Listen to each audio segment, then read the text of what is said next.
Hi everyone. I welcome you all for another presentation. In this presentation, just I would like to bring some of important points regarding the preparation of GATE examination, which is going to be held by IIT Kanpur in coming February on 4th, 5th, 11th, and then 12th.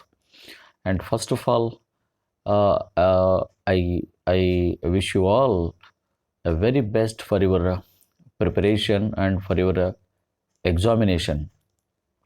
Okay, so in this presentation, just I would like to explain or give you some tips on the electronic devices. Means basically what are the topics that you need to cover, and I think you might have gone through or going through, right? So if you see, as per your syllabus, which is framed by IIT Kanpur for electronic devices and circuits, which is nothing but under section 3 of the GATE syllabus, and it starts from the energy band diagrams, right? So please go through the energy band diagrams of various semiconductor materials, as well as the conductors and insulators and semiconductors and their values, the energy band gap values, okay, at different temperatures. So means there is a, as we have discussed, the energy gap depends on temperature. Therefore, so how the value will vary with temperature, just go through it. And afterwards, coming to the semiconductors, and basically we have two types of semiconductors, that is n type semiconductor and then p type semiconductor. And again, what are the examples for semiconductors? As we have seen, silicon and germanium are the very quite and very nice examples for this semiconductor, and go through their atomic number and their electronic configurations, and then you just remember their valence electrons. And after that, you see for both n type and then p type semiconductors, their conductivity and current density, and how the the total current density. So you please go through all these things.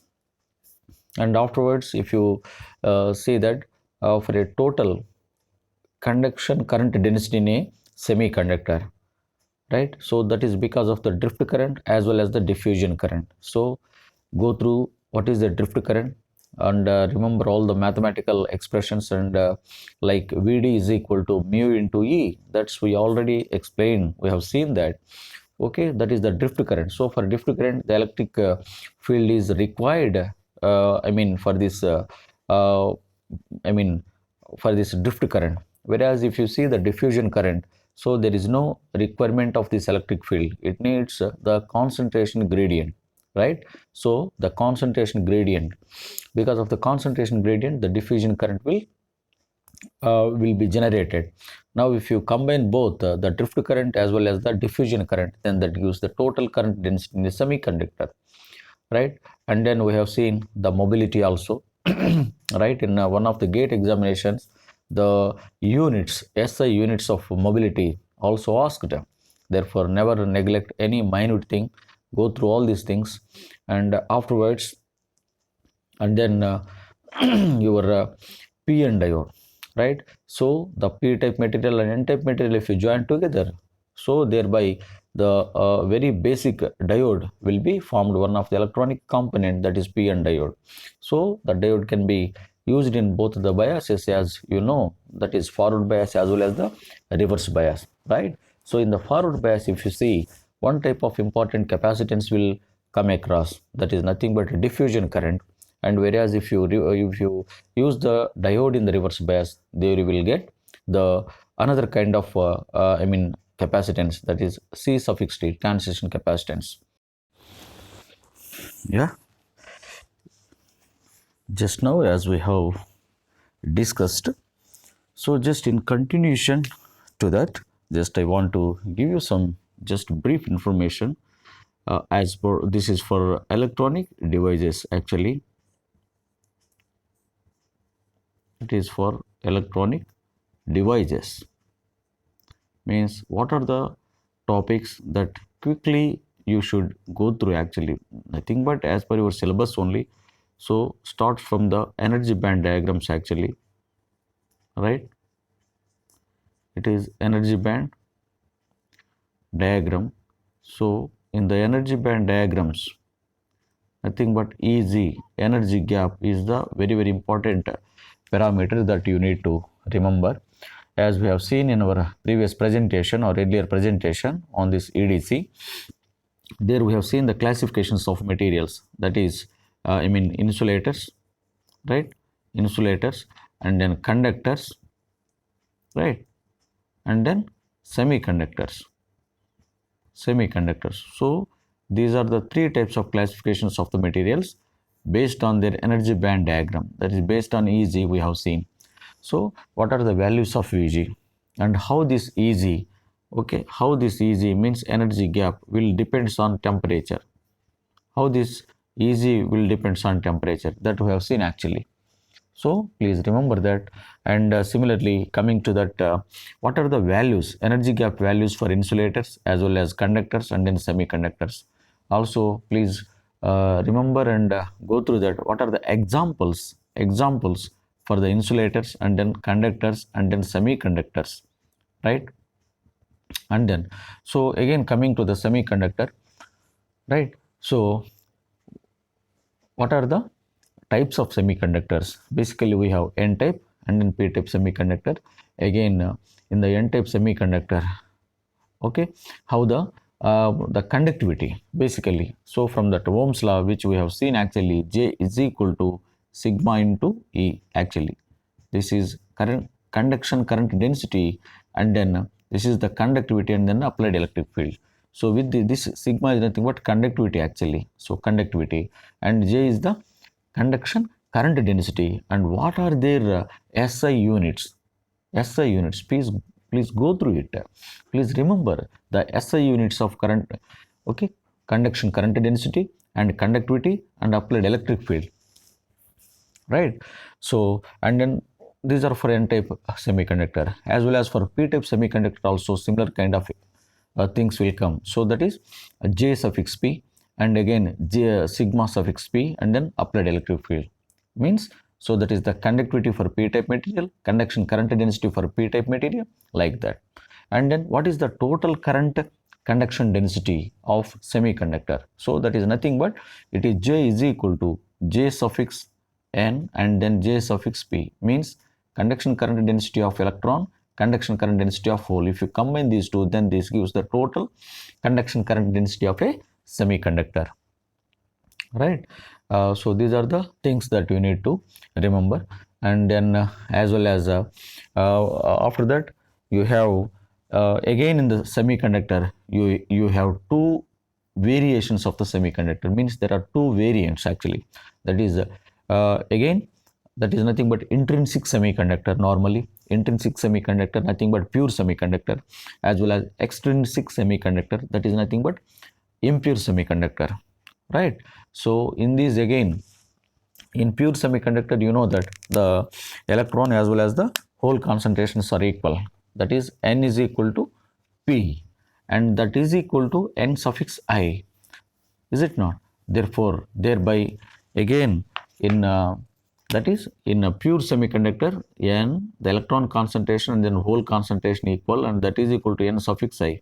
This is N suffix I is nothing but intrinsic carrier concentration, intrinsic carrier concentration, right? And after that you must go through the mass action law, very important actually. Mass action law, okay, what is mass action law? Under thermal equilibrium condition, the product of the electron concentration and the hole concentration gives a constant actually. So that is N into P, that is the product of electron concentration and hole concentration, that is nothing but N is equal to P is equal to Ni, means it is suffix Ni and then it is also Ni, N suffix I, that is equal to N suffix I square. That is what the mass action law. Therefore N into P, that is equal to N suffix I square. This is what mass action law, right? And how this intrinsic carrier concentration will depends on temperature, right? There is a relation basically. So go through that relationship, and the problem definitely will be expected from this on this mass action law. So the electron concentration will be given, then you will be find out the majority carrier concentration, or if the majority carrier concentration is given, then find out the minority carrier concentration. Like that, the problem will be given on this mass action law. And after that, if you come to the diode concept, actually, again in the diode, basically, as we know that, so in PN diode, basically, what is the diode current equation? What is the diode current equation? That you already know that. What is diode current equation? I is equal to, that is I naught into e power V by eta times Vt minus 1. This is very simple expression actually. This is the reverse saturation current here. This is the diode current basically. This is the reverse saturation current, and this reverse saturation current again will depends on the temperature. Remember that. The reverse saturation current I naught depends on the temperature. How it depends? You know that the reverse saturation current doubles. This will doubles for every 10 degree rise in temperature. So for every 10 degree rise in temperature, your I naught value will gets doubles actually. It will be doubles. That is the very important relation that you need to remember, right? And this is what the diode current equation. And again, as you know that the PN diode can be used both in forward biased as well as the in reverse biased. So during the forward bias, what will happen? So the depletion layer which is there at the junction will be disappear actually. So thereby in the forward bias, one kind of capacitance will be formed in PN diode, if you see. So if you see in PN diode, okay, so here we will have some depletion layer basically. So in the forward bias, actually the depletion layer will becomes 0. So in the forward bias means the positive terminal of the battery, as you know that positive terminal of the battery will be connected to the positive terminal of, positive terminal of the P will be connected positive terminal of the battery, and negative will be connected to the negative terminal of the battery. Let us say it is a forward bias, then thereby current will be produced because of this. So during this forward bias, here at the junction, one kind of capacitance will be produced, will be established. That is what? Diffusion capacitance. That is diffusion capacitance. Diffusion capacitance. What is that actually? You know, C suffix D. C suffix D is equal to tau times I by eta times Vt. Right? This is the diffusion capacitance. It will be comes in forward bias only. So in forward bias, basically if you see in the forward bias, both capacitance will be there. Means that what? Actually in the forward bias, the diffusion capacitance will be dominant, whereas there is another capacitance that is called space charge capacitance or transition capacitance, that is C suffix T, that is nothing but epsilon A by double V. Epsilon A is the permittivity of the material, and A is the area of the area cross sectional area of that junction. And this is the width of the depletion width actually. W is the depletion width. So this CT is nothing but transition capacitance or depletion capacitance or space charge capacitance. These are the different names for CT. Is it not? Where CD is equal to diffusion capacitance, or also called as storage capacitance, which will be appear in the forward bias, whereas the CT appears in the reverse bias condition. So in the forward bias condition, your CD is more dominant. CD is very greater than CT. This is the relation that you should remember. In forward bias, this is the condition. CD is very greater than CT, whereas in the reverse bias condition, sorry. In the reverse bias condition, CT is very greater than CD. In reverse bias condition, the transition capacitance is more prominent, more dominant otherwise. Okay, that is what the very important difference between CD and then CD and CT. And then afterwards, this is what regarding to PN diode basically you will get. And after that, what is here? VT. VT is equal to volt equivalent temperature, where VT is equal to volt equivalent temperature. What is volt equivalent temperature? Again in volt equivalent temperature, if you go through again your semiconductor material electronics, there is nothing but we have one relation. Volt equivalent temperature VT is equal to that is nothing but dP by mu p, and then dN by mu n, this is equal to kT by q actually, and then further t by 11,600, and finally at T is equal to 300 degree Kelvin, it gives 0.026 volts, or otherwise also called as it is 26 millivolts.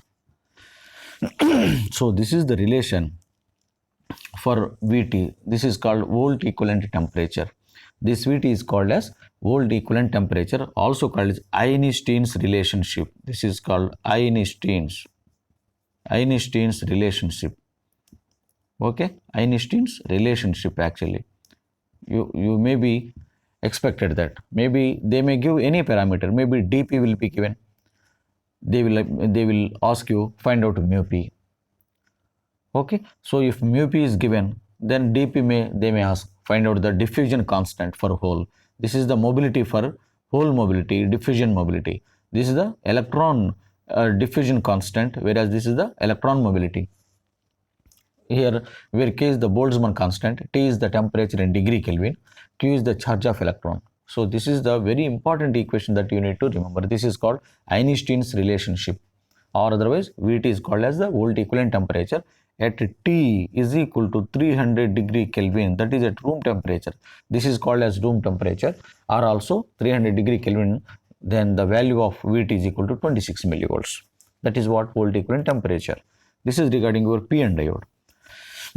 Now coming to the next part of your this is what p-n diode basically as per your syllabus, and coming to the next is the Zener diode. Actually this is another classification of diode you will have as per your syllabus, and the Zener diode will be used in basically it will have its application in reverse bias condition. So in reverse bias condition, Zener diode can be used as a voltage stabilizer.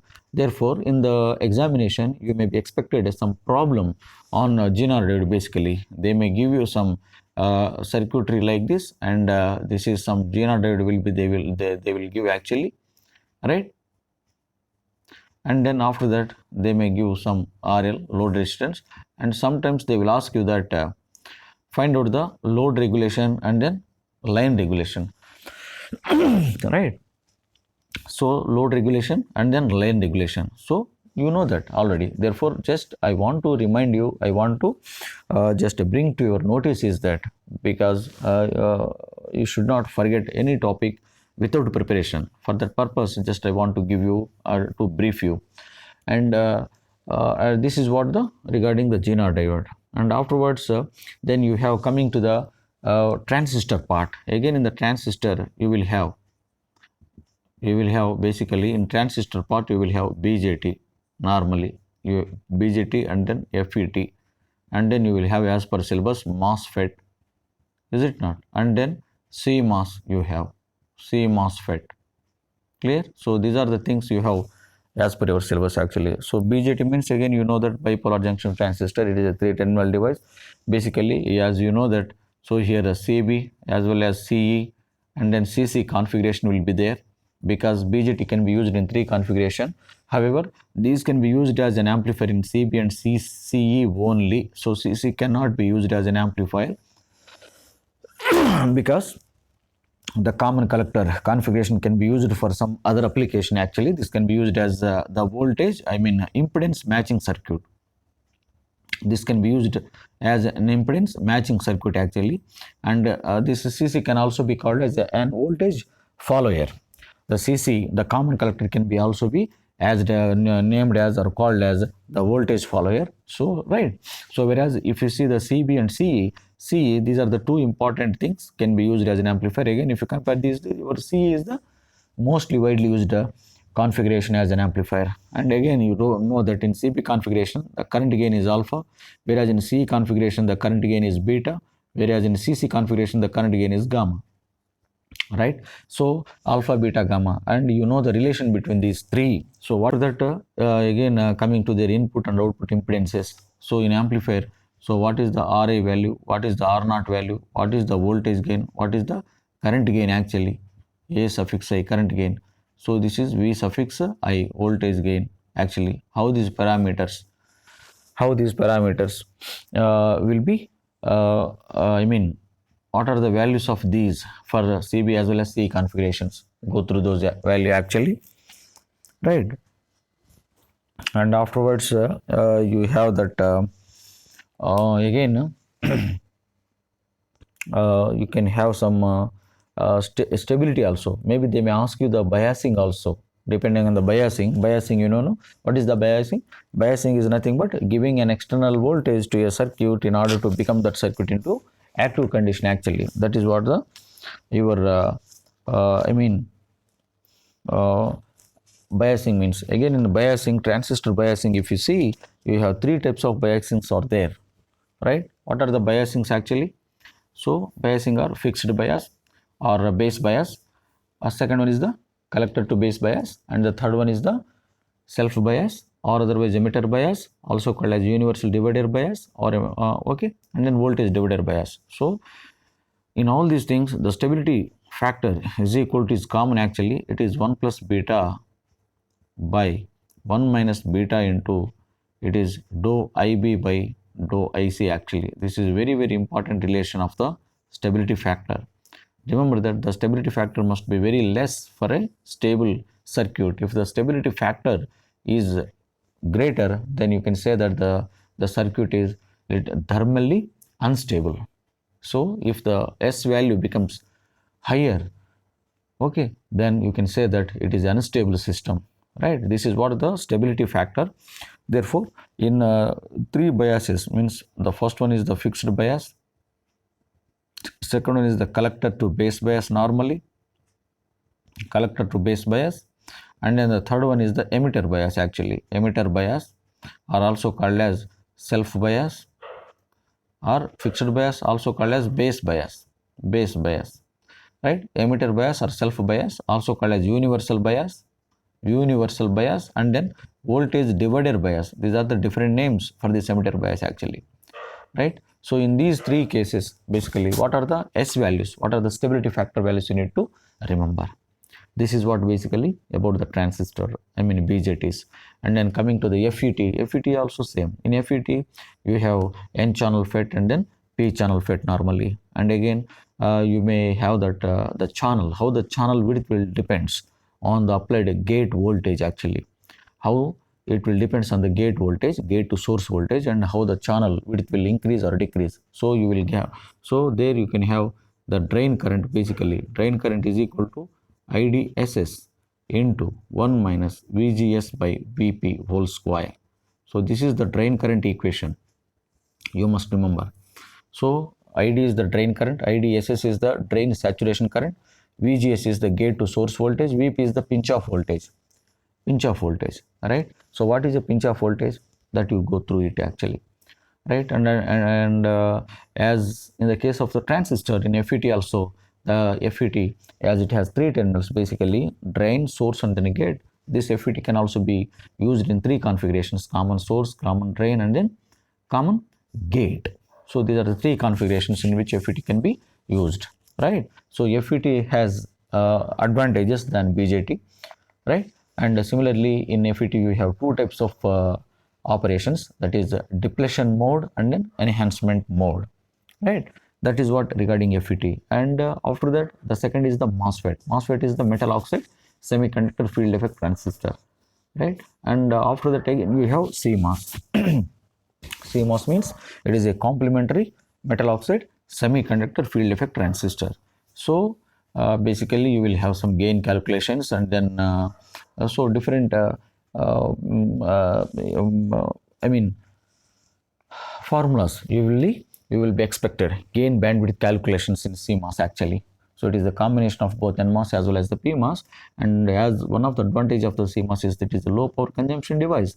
That's why it is widely preferable and widely used in most of the industries today, and most of an electronic circuit, if you see, it is a CMOS technology will be widely used, right? So this is what regarding your syllabus basically. And then after that LEDs are there, basically light emitting diodes as well as the solar cells. So you may not expect that much questions actually, but don't neglect and go through the very basic requirement and core value of those. You must go through it, and definitely with this, no? So this is what the brief things that you need to focus and you need to prepare, right? And I think so this is regarding electronic devices, right? So with this I wish you all a very best for your preparation and then for your examination. And in the similar way, I think I may present some more presentations on various subjects of electronics and communication engineering background. And I think I really feel it must be useful, must be beneficial to most of the students as well as graduates. I think I hope that you enjoyed this, and I once again take an opportunity to wish you all, right? So with this I finish off this presentation. Will you meet in the subsequent presentation? See you. Have a good day.